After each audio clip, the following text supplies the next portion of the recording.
I wanted to give you some quick thoughts about the ontological argument, um, because the video capture I have you watch is pretty good, um, but uh, if you look at Anselm's argument, and see, this is one thing the video does, is that it keeps Anselm's style in translation. Okay, in translation, it's the translator style too. It's a very stiff style. I mean, if you want to look at the prose version I gave you, you have to, um, you know, walk very carefully through this forest of noun phrases. I mean, that are like 5 or 6 words long, set 10 words long. So, um, I wanted to try to maybe paraphrase some of these ideas.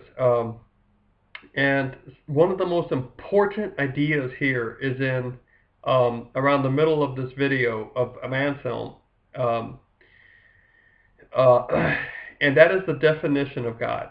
Okay, so you are given a definition of God here. It's this basically. God is that. Okay, than which nothing greater can be conceived. That's the awkwardness of style. But there's that noun phrase, that than which nothing greater can be deceived. Um, so Anselm was starting off by giving you this definition, and it's interesting to note that he actually situates it in the mind and says, think of let's think of things. Now, obviously, Anselm is not saying God is a thing and not a person, but Anselm is asking you to think of an object, to think of well, let's just say a person. Or we can just go ahead and do that. Now, the term to catch all of this is object. Okay, when you objectify something, you put it into the position of that which can be thought about. Okay, so you can objectify a person and not diminish the person's personality. So that word objectify has a couple meanings to it, and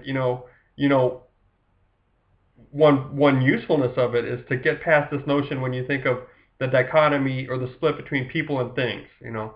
Well, it's the it's that notion that you can't treat people like things, and you can't treat things like people. They're two distinct categories altogether. So um, there is this idea that there's a separation between people and things, but we can just kind of lump it all together and say we're all objects in this sense, okay, that we can be thought about. Now that was a digression, but Descartes, Anselm was asking you, all right, to obviously think about God. So God is an object of your thoughts, as is everything else that's in your thoughts. So there's no diminishing here between people and things. I guess that's what I'm trying to say. All right, now, of all the things that can be thought by you, which is the greatest of all? All right, so at that point, you'll look at the thought that accrues to itself, that has inherent in itself good qualities. Okay, so obviously sickness and decomposition. Think of a rotting apple. Well, now think of an apple that's not rotting. Which one of those two has more good qualities to it? That is, which one of that is a better thought? A thought that more fully participates in perfection. Okay, so there are some presuppositions or some pre-notions here that Anselm was asking us to engage upon, and one is that we understand the notion of lack of sickness is a better position to be than sick, having sickness. Lack of a rotten meat, the meat of the apple, the flesh of the apple, is a better position for this thing that we are calling an apple to be in than to have rottenness in it. So, he's sort of just assuming we're going to agree with that. I think we do. But so now let's think of an apple and a cat. Which one is more full of perfection? Now, see, at this point, you might be thinking, why? It depends what I want to do, right? Because I don't want to eat a cat. I want to eat an apple. So, give me the apple, not the cat. Well, but Anselm was saying, no, wait. I think it's better for us to think of Anselm as approaching us and say, well, no, I'm just asking, I'm asking you to think about inherent and existing qualities of these objects. Both have vegetative matter, do they not? In other words, they have muscle, they have I should say organic. Both have organic matter, do they not? And we would say yes. And it says, but one organic matter seems to be much more full of life, intelligence, almost personality, certainly movement, certainly cognition and awareness. The cat is aware of his own tail.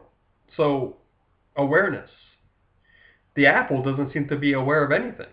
So, Anselm is not asking us which one is a better tool or a better thing for us to use for a present need we have. I'm hungry, I need something, let me eat the apple. So that's better than the cat. Anselm was asking us to look at these objects in themselves and to say which one of these is more full. Now see, that's the trouble of being a grammar teacher too. You know, I don't like the phrase more full, because if you're full, you're full. But the idea is which one has more qualities to it, more, you know, participates more in the overflowing cornucopia of goodness, qualities that are good. Okay, so well, it's the cat, because the cat has not only life in it as the apple has life if it's hanging from the tree.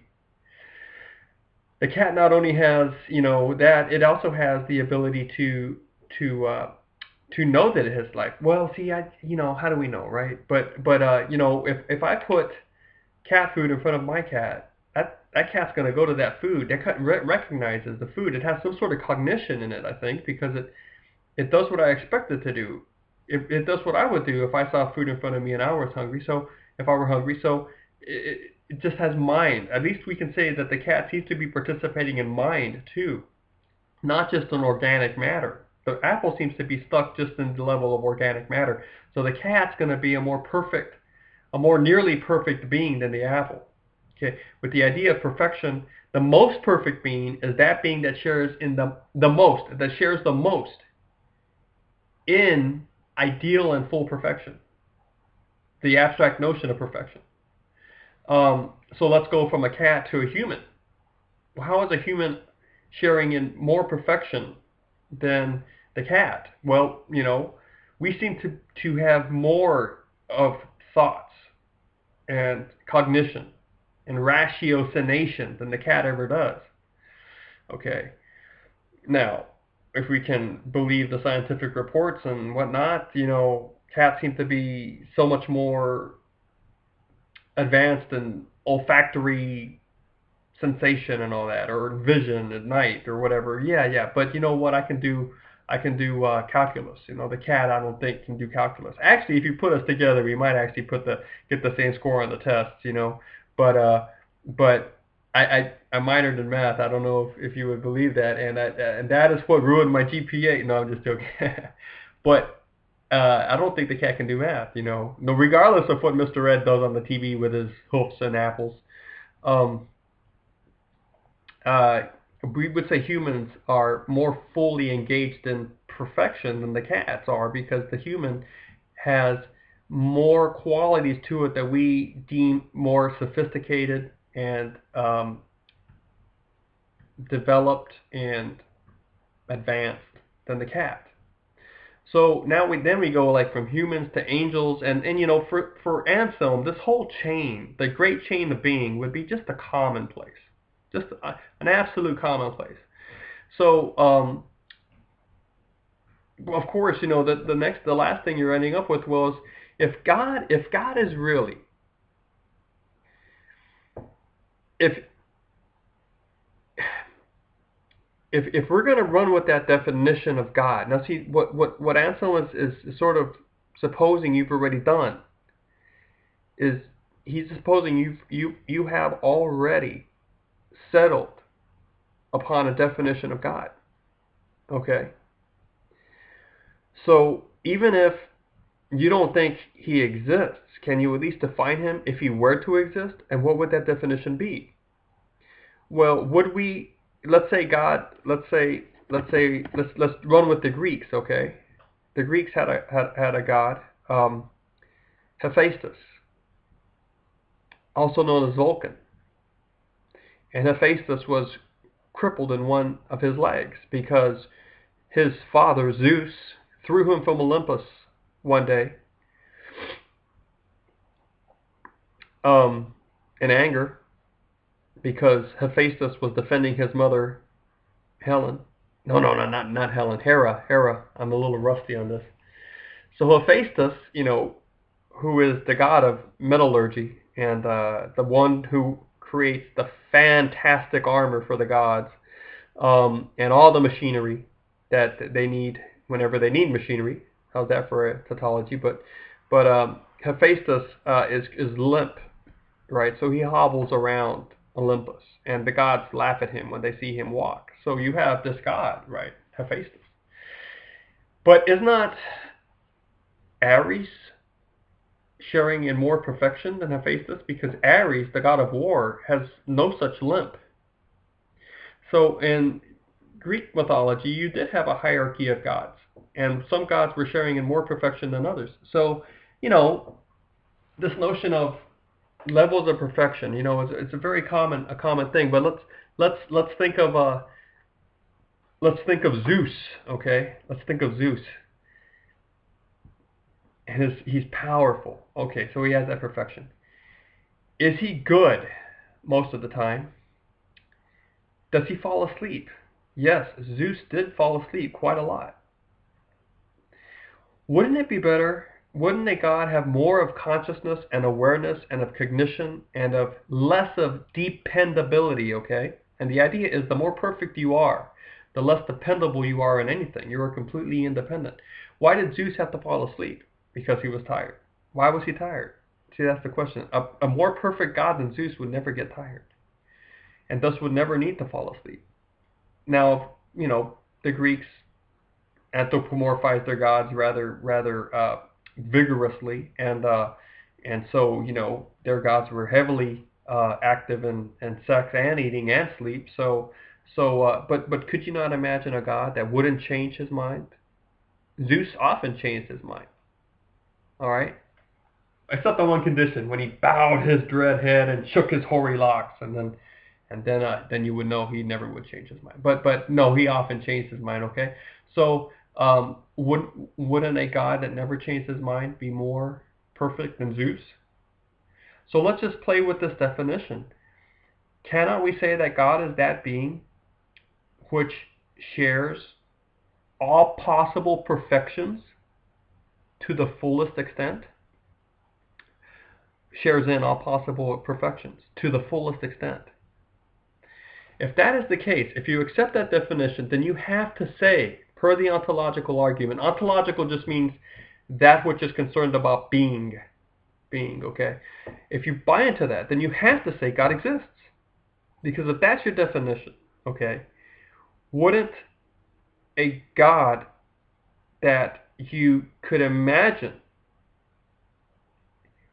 wouldn't a God that you can think about having a definition applied to him but not really existing be less of a God than having this type of definition applied to and also sharing in existence? In other words, if you think that the definition of God is that, what did Anselm say? That than which nothing greater can be conceived. Well, let me ask you a question here. Let's think of two objects, okay? Think of the object of the God that shares in full perfection of all things, except one thing. This God lacks actual existence. Well, isn't existence a quality? And isn't it so that we consider that what actually exists to share more of being than that which does not exist in its own right, but exists only in the mind of someone? Okay, so if you want a God with the fullness of perfection, and if you think being is actually a quality that objects can have, would the notion of a being, like a shadow, think of a shadow, would the shadow of a being, in that, or think of a hologram.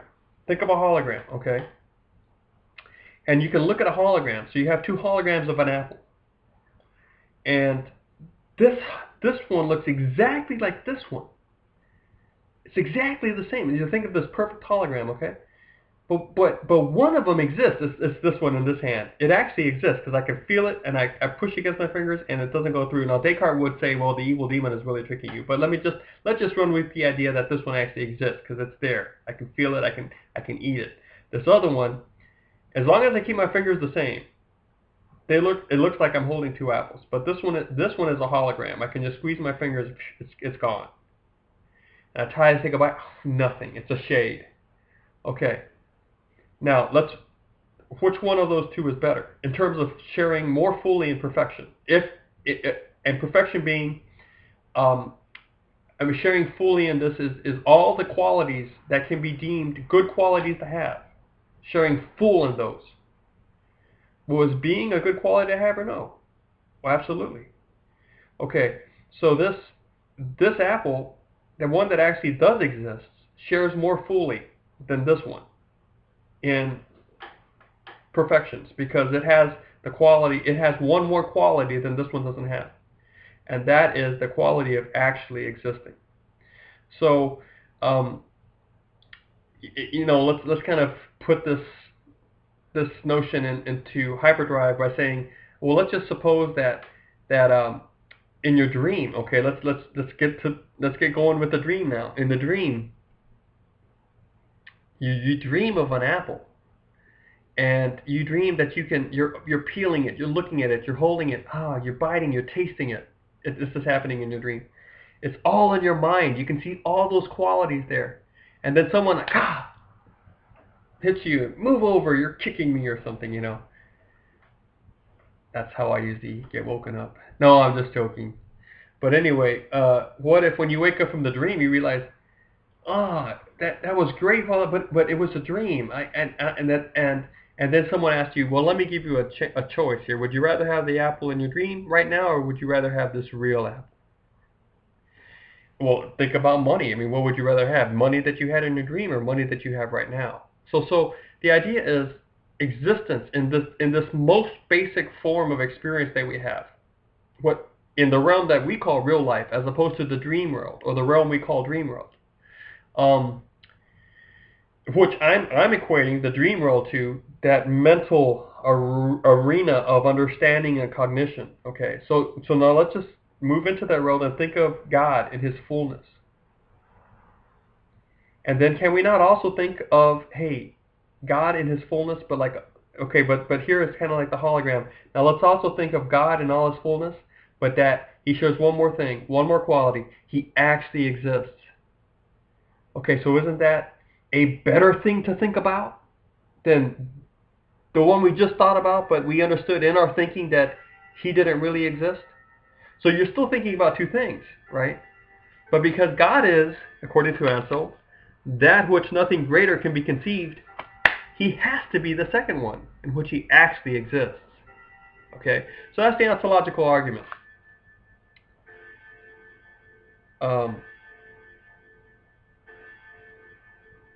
And it can be said certain ways. I mean, here's another way to say it. Something that can be thought as not existing. Here's my clock. Okay, I need to get to bed, but anyway. May as well wait till it's done. There we go. Something that can be thought of as not existing is not as great as something that would be impossible for us to imagine as not existing. I don't like that, personally. But the video you're watching is going to run along those lines.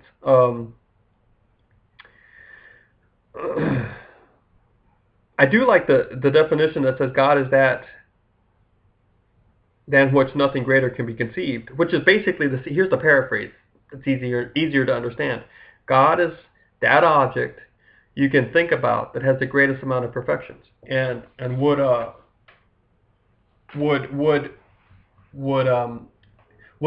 with the quality of or the greatest amount of possible good qualities, right? Because if the quality is good, then it completes the notion of goodness with a capital G, right? So if you run into one object that has 99 good elements to it, but there's 100th one out there, well, give me an object that has 100. It has that same 99 plus one more. And I've got to admit, mathematically, that's the object that is more fully participating in goodness with a G, or perfection with a P. So if you're going to say God has no imperfection or no lack, then how can he lack the quality of existing?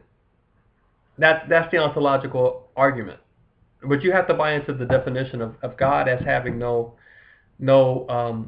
as God as having no lack, no imperfection at all. Okay, so it is worth thinking about. Does this actually prove God's existence? All right. This is one of those arguments. There's a very famous saying. Maybe I should have put it as our motto. Or there are a couple famous sayings, and lo and behold, I'm probably going to misquote him right now. But one is from Alexander Pope.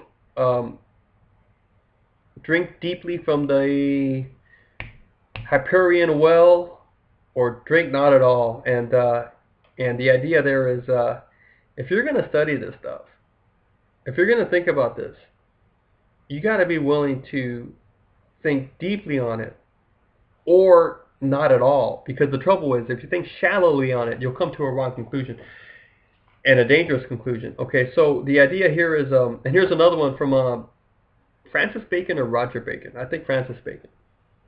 And it goes something like this. He who spends a little time in philosophy tends toward atheism. But he who continues on and spends more in philosophy comes back to religion. And what I want to suggest with this is in a way, thinking about the ontological argument often goes like this. At least for me, it's gone like this. And I think as I talk to others and I see others, I can sense that this is also they're on a similar trajectory, or they have been, when it comes to the ontological argument. You struggle to understand it first. Then it hits you. It's like, that's it. That is a proof. And then you realize it's a proof on a semantic level. It stuns you later. Well, first of all, it doesn't seem to make sense at all. It seems to be like a very simple, whatever sort of argument. It's wrong. Of course, can I think of a perfect island, as Gaunilo says? I can think of a perfect island.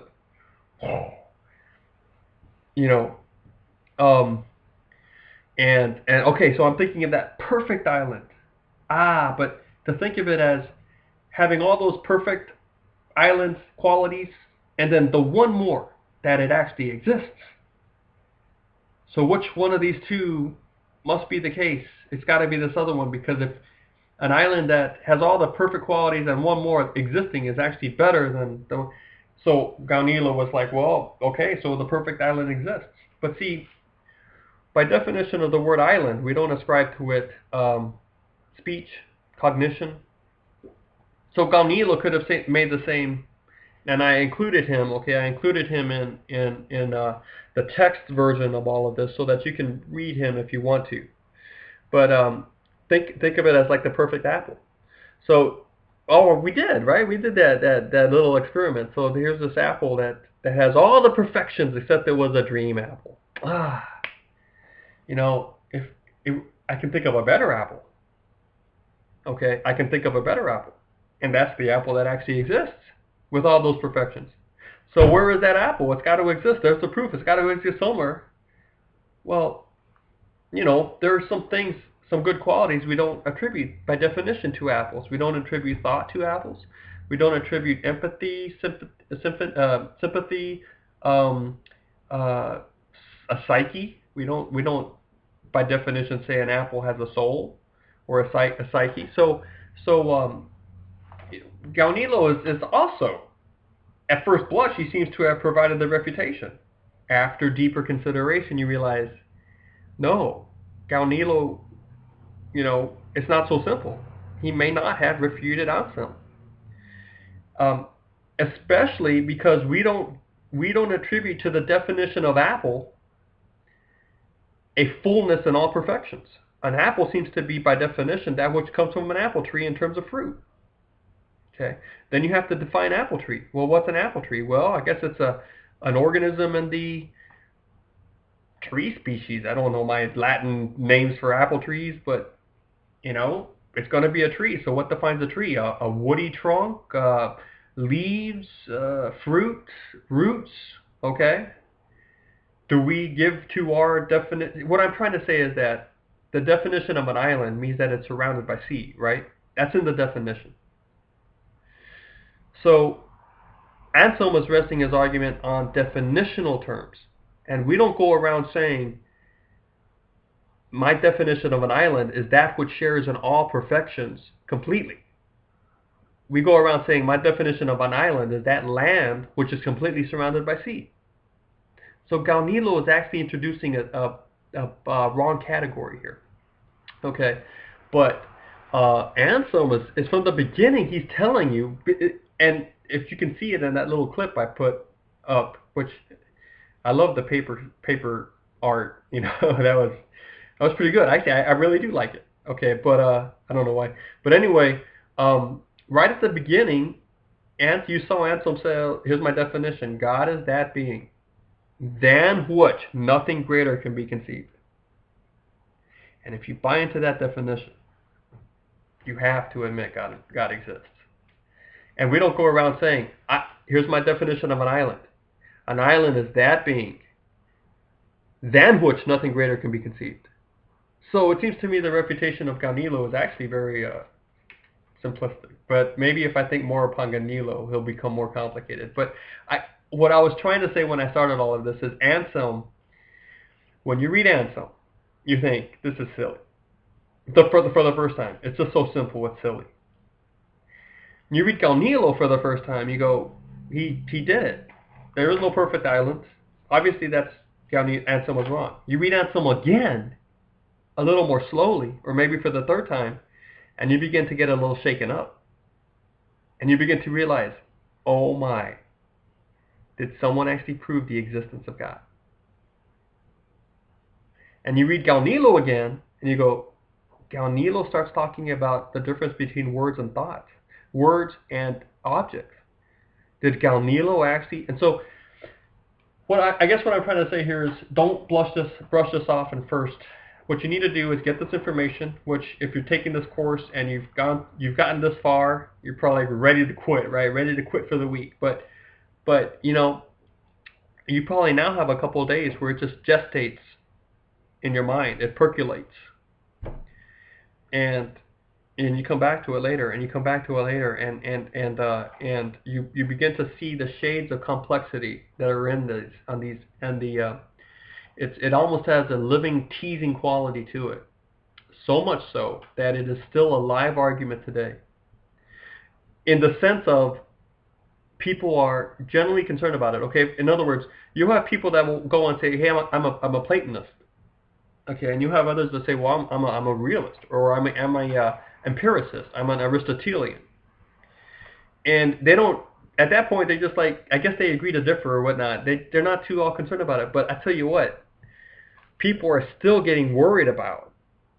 I mean, really worried about this ontological. It still is producing this sort of concern in the minds of people, beyond the concern level that is produced when someone decides to become a Platonist. That's not the right way to put it, but so there's something here, okay, and I would encourage you to drink deeply, and it shouldn't all be at once. You gotta let time pass as you mull over these things, because if Anselm was right, then he proved something else. And he proved that people who do not say God, who say God does not exist, truly are fools on a logical ground. And that's something our culture surely does not want to hear, right? But